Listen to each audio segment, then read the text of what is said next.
Assalamualaikum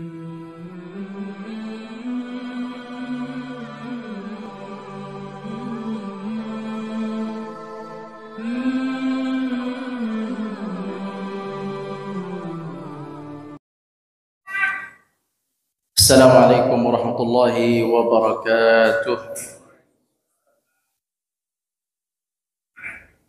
Alhamdulillahi rabbil alamin, wassalatu wassalamu ala ashrafil anbiya'i wal mursalin wa ala alihi wa sahbihi ajma'in. Allahumma inna nas'aluka ilman nafi'a wa rizqan tayyiban wa amalan mutaqabbala. Allahumma rabbana ighfir lana dhunubana washfi mardana warham mautana ya rabbal alamin. Allahumma faqihna fid din wa 'allimna at-ta'wil. Allahumma amin. Kaum muslimin yang dirahmati Allah Subhanahu wa taala, kita mengucapkan kalimat tahmid, yaitu alhamdulillahi rabbil alamin, sebagai rasa syukur, terima kasih dan pujian kita kepada Allah Subhanahu wa taala. Lafaz alhamdulillah adalah lafaz yang sangat mulia, yang letaknya, posisinya berada di paling depan di mushaf Al-Quran Al-Karim, yaitu ayat kedua surat Al-Fatihah, alhamdulillahi rabbil alamin. Itu menduduki posisi penting sehingga diletakkan di posisi yang depan, menunjukkan kita harus sering mengucapkan alhamdulillah. Allah mengajarkan kita untuk mengucapkan alhamdulillah sejak dari kita membuka mushaf di halaman-halaman yang depan. Kemudian juga Al-Fatihah alhamdulillah kita baca setiap kita salat. Oleh karena itu perbanyaklah kalimat alhamdulillahi rabbil alamin. Rasakan nikmat Allah Subhanahu wa taala, jangan mengeluh terus-terusan, tapi rasakan nikmat Allah, ucapkan alhamdulillah dalam keadaan apapun. Karena bagaimanapun keadaan kita, Allah lah yang lebih tahu tentang maslahat kita. Allah yang lebih tahu apa yang terbaik untuk kita. Maka kita ucapkan alhamdulillahi rabbil alamin. Yang kedua, kita sampaikan salawat dan salam kepada Nabi kita, Nabi besar Muhammad sallallahu alaihi wasallam. Allahumma salli wa sallim wa barik alaihi. Dan keluarga beliau dan sahabat beliau dan seluruh umat beliau, kita semua yang mengikuti jejak langkah beliau dengan baik. Walladzina ittaba'uuhum bi ihsan, mengikuti dengan baik, mengikuti Nabi dan sahabat dengan cara yang baik, yaitu dengan meniru, mencontoh cara hidup mereka dan cara ibadah mereka. Semoga kita semua termasuk di dalamnya. Amin ya rabbal alamin. Kaum muslimin yang dirahmati Allah, yang ketiga kita berdoa semoga kita ini diajarkan oleh Allah agamanya, difahamkan oleh Allah agamanya, dimudahkan oleh Allah untuk menjalankan agamanya, untuk beribadah kepadanya, dan semoga kita ini diberikan oleh Allah ilmu yang bermanfaat. Amin ya rabbal alamin. Bapak Ibu sekalian yang dirahmati Allah, pada pertemuan yang lalu kita sudah membahas tentang siapa yang paling berhak menjadi imam, yaitu yang paling bagus bacaan Al-Qur'annya, paling banyak hafalannya. Paling bagus bukan suaranya, paling bagus tajwidnya, bacaannya. Paling bagus bacaannya, kemudian paling banyak hafalannya. Itulah yang lebih berhak menjadi imam.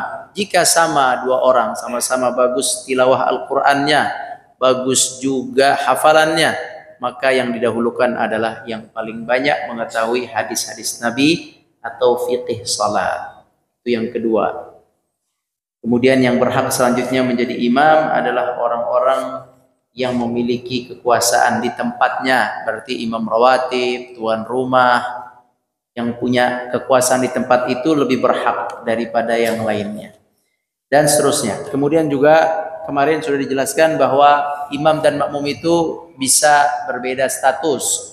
Yang fardu boleh menjadi imam buat yang sunnah boleh menjadi imam buat yang fardu, yang musafir bisa menjadi imam buat yang muqim bisa menjadi imam buat yang musafir, yang kecil, yang lebih muda bisa menjadi imam buat yang lebih tua bisa menjadi imam buat yang lebih muda,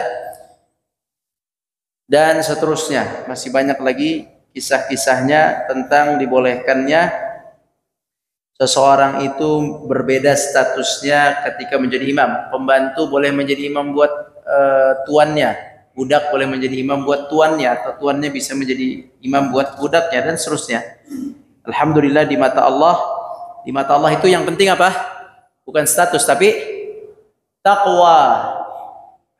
Inna akramakum indallahi atqakum, kemuliaan. Yang paling mulia di sisi Allah di antara kalian adalah yang paling bertakwa, bukan yang paling sukses, yang paling tinggi derajatnya, yang paling hebat, yang paling mewah rumahnya, paling mewah kedudukannya, paling tinggi, tidak. Yang paling mulia di sisi Allah adalah yang paling takut kepada Allah, yang paling bertakwa kepada Allah, yang paling cinta kepada Allah.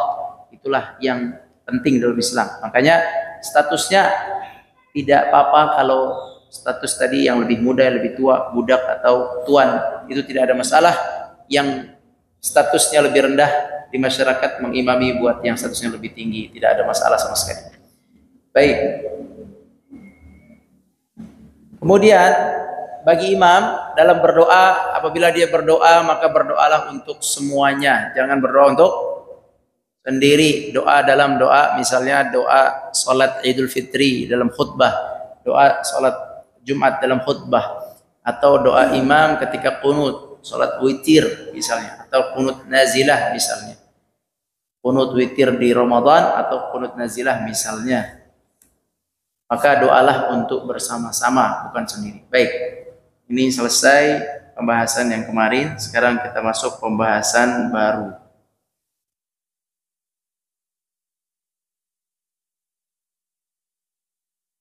Naam.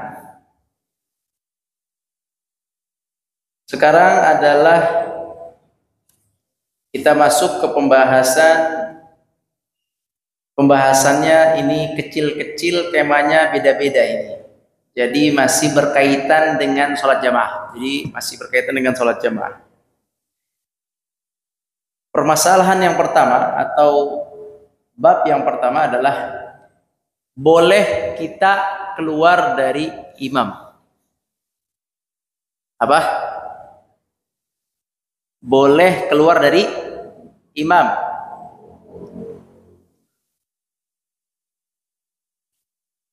Ya.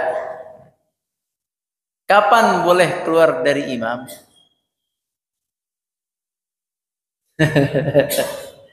Jadi kita salat sama imam nih, Allahu Akbar, kita ikut sama imam. Tiba-tiba di tengah-tengah kita mau keluar dari imam, nggak mau lagi berimam karena A dan B. Boleh atau tidak? Dibolehkan dengan alasan-alasan berikut. Alasan yang pertama, dibolehkan kita keluar dari imam. Yang pertama adalah karena ada rasa sakit yang datang tiba-tiba.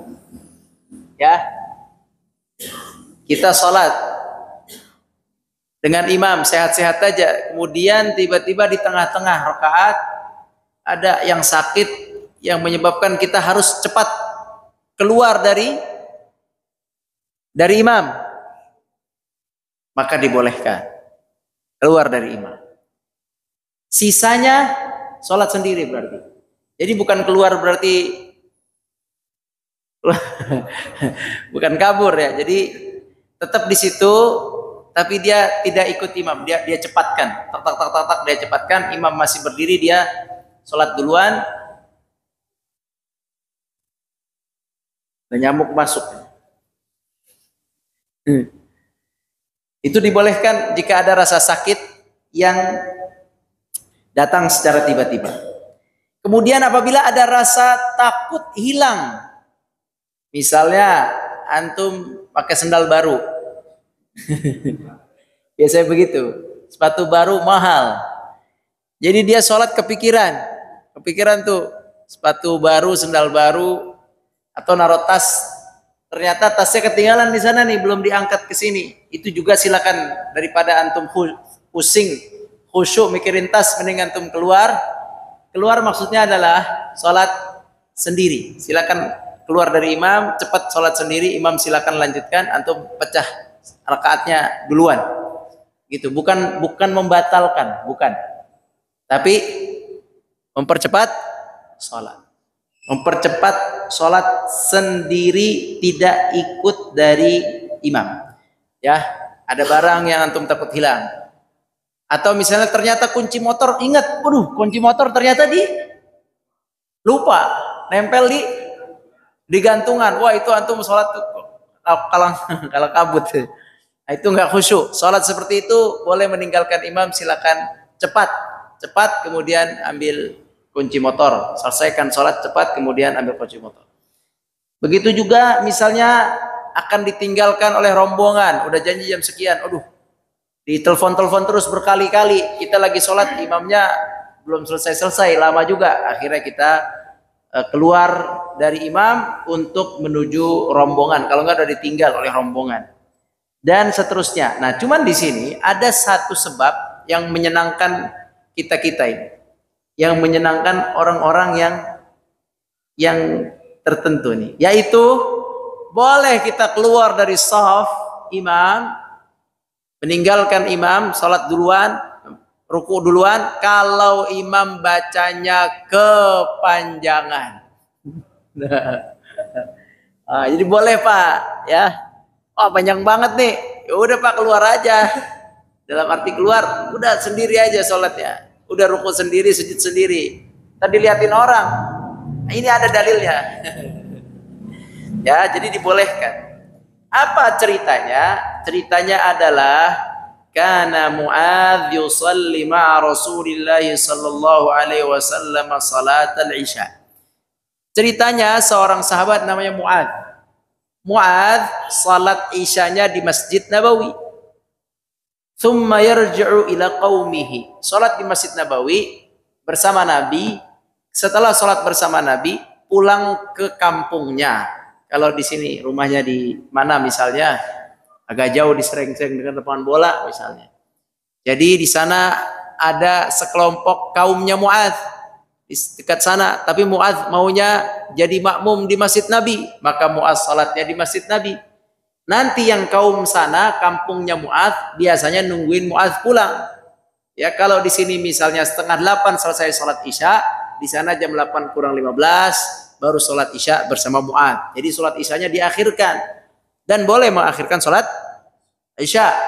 Jadi di sana memang udah disepakati sholat Isya kita diakhirkan nunggu siapa? Imam kita pulang, Mu'adz. Saking dulu itu, memang saking imam itu sedikit. Ya, karena kan masih awal-awal, gak banyak. Dan Mu'adz itu adalah 4 ahli Quran sahabat. Sahabat yang ahli Quran itu tentu Khulafaur Rasyidin ahli semua. Abu Bakar, Umar, Utsman, Ali ini ahli semua. Di luar ini ada 4 sahabat yang Nabi rekomendasikan sebagai ahli Quran. Sangat ahli dalam Al-Quran. Salah satunya Mu'adz. Salah satunya siapa? Nah, jadi Mu'adz ini karena memang ahli Quran yang disebut oleh Nabi, beliau sampai orang kampungnya nungguin beliau. Masya Allah. Ya, kita sholatnya sama Mu'adz, ahlul Quran, ya, ahlul Quran. Maka Mu'adz pulang ke kampungnya setelah selesai sholat bersama Nabi. Kalau tadi kita misalkan jam 7 Isya, misal 7:30 selesai Isya, berarti kan di sana mulainya belakangan tadi, jam 8 kurang 15 lah, atau jam 8 baru sholat Isya di sana, di kampung itu. Maka fa'akhara Nabi sallallahu alaihi wasallam Isya fa shalla ma'ahu thumma raja'a ila qaumihi. Suatu ketika Nabi itu sholat isyanya agak malam. Jadi Pak, Nabi itu biasanya setiap hari itu punya wirid. Wirid itu artinya bacaan yang dirutinkan. Tapi wiridnya Nabi itu bukan 1000 kali, 2000 kali, bukan. Wirid Nabi itu khatamin Al-Quran. Satu khatam itu seminggu biasanya. Kalau seminggu, kebiasaan sahabat seminggu. Berarti satu hari berapa juz? 4. Ya, itu wirid, disebut wirid. Jadi wirid Nabi dan sahabat, kalau dengar kata wirid mereka tuh Quran. Wirid mereka itu apa? Quran.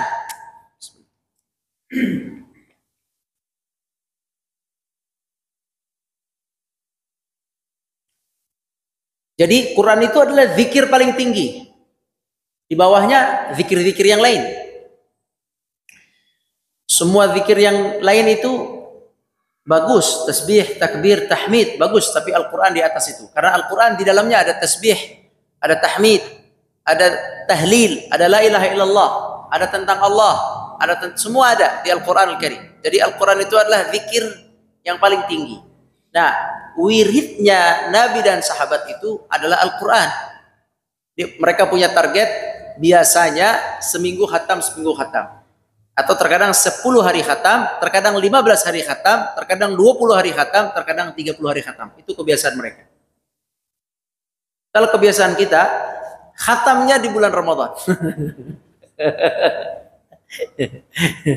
Di luar Ramadan. Di luar Ramadan 1 kali 11 bulan, di Ramadan 1 kali 1 bulan. Jadi 2 kali setahun. Tapi bapak-bapak mungkin sering lah ya, bapak yang mungkin udah nggak banyak aktivitas, Quran lagi, Masya Allah.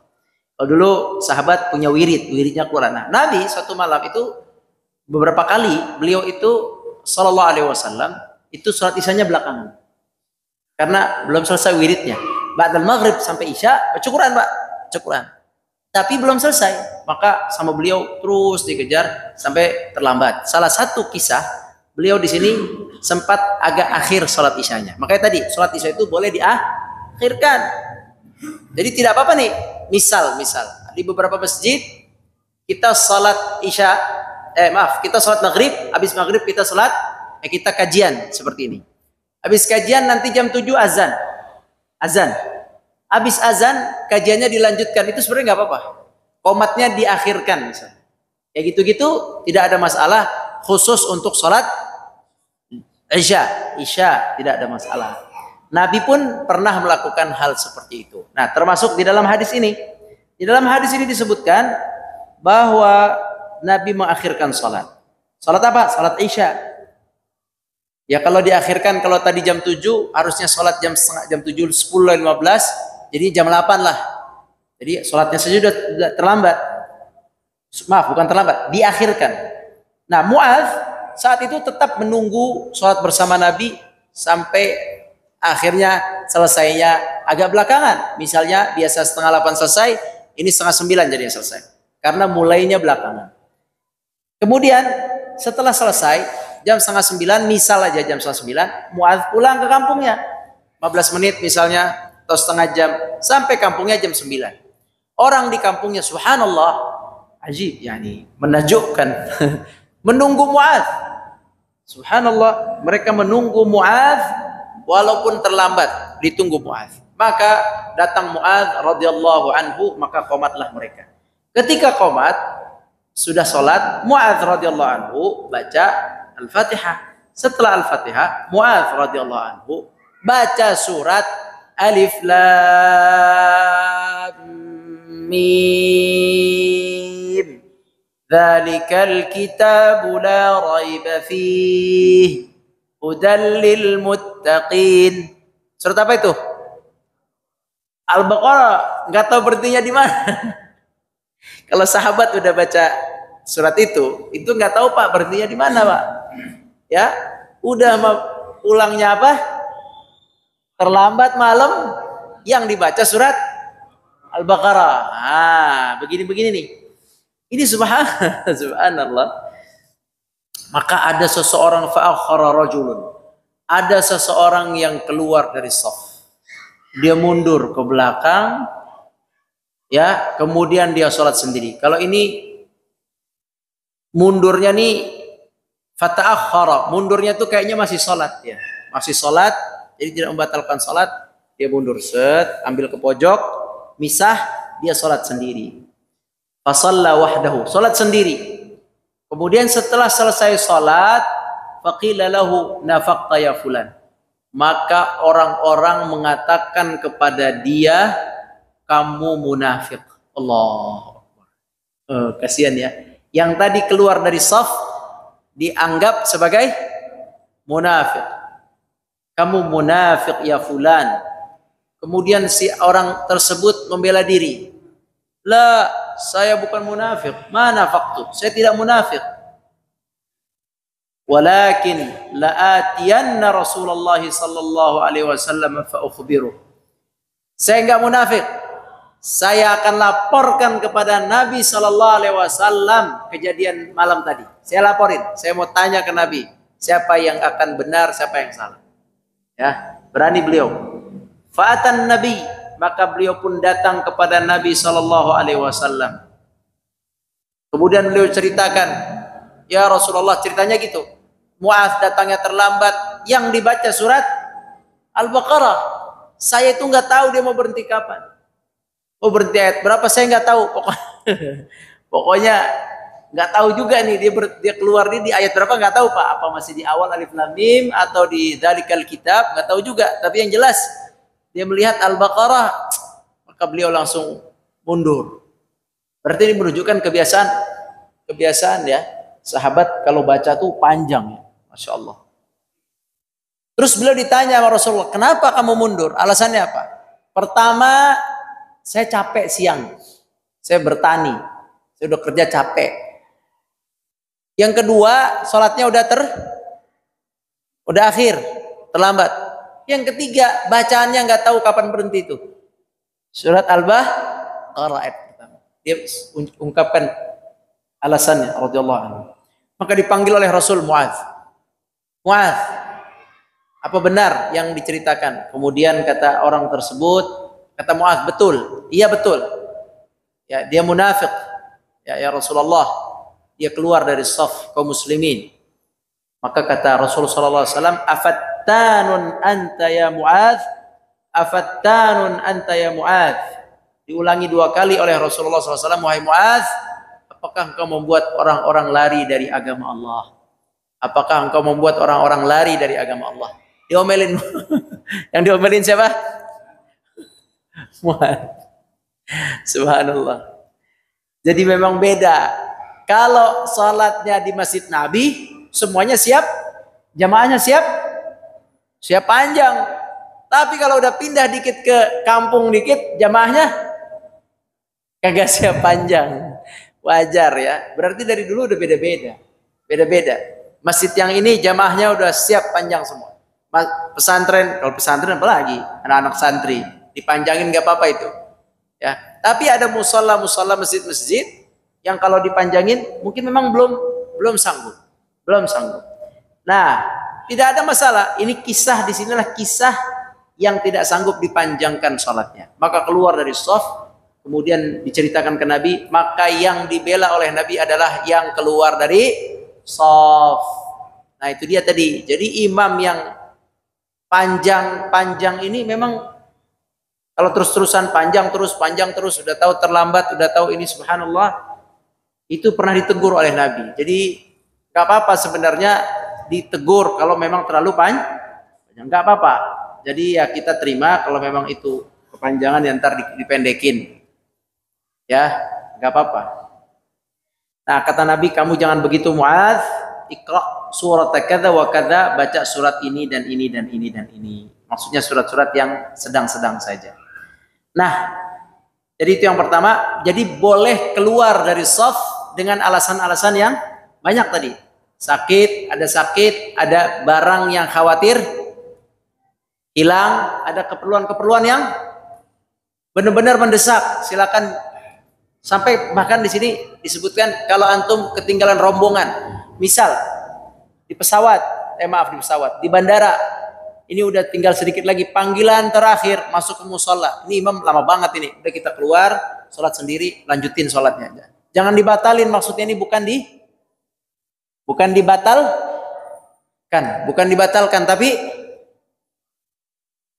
dipercepat sendiri, terus langsung keluar. Pokoknya jangan merasa tidak enak, Pak. Kalau udah hukum nih, jangan merasa tidak enak. Kita belajar ini untuk berani mengamalkan. Jangan nggak enak. Nggak enak dilihatin orang. Ngapain? Orang boleh kok. Kan saya nggak setiap hari. Emang ada keperluan, nggak ada masalah. Ya, nggak ada masalah sama sekali. Yang penting ada ilmunya. Paham ya, Pak? Jangan merasa takut orang salah paham. Enggak, orang kita benar gitu.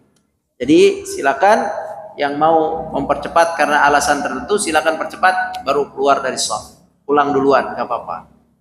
Yang penting jangan dijadikan kebiasaan. Baik.